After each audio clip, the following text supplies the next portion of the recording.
jamais. Nafalina mitomany zamiratrany na misy mandavo za mitsangana trany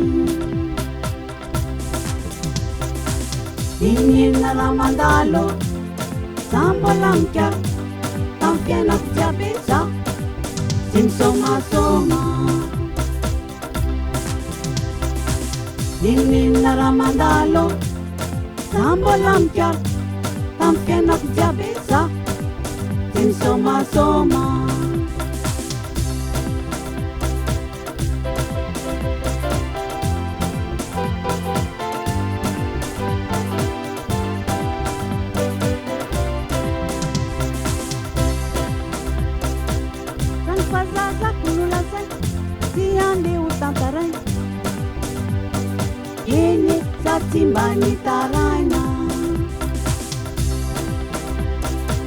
Je faisais beaucoup d'efforts et j'ai échappé le vent très fort. Et maintenant je vis paisiblement. Inina raha mandalo za mbola mikara tamy fiainako jiaby za tsy misomasoma.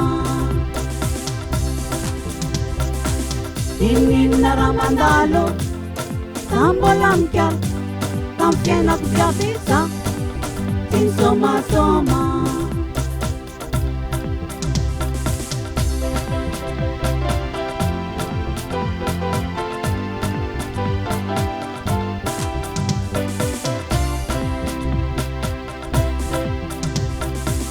Ankehitriny maleo tena tsy manakitsony ho fefena ny mihira ihany zay no fahendrena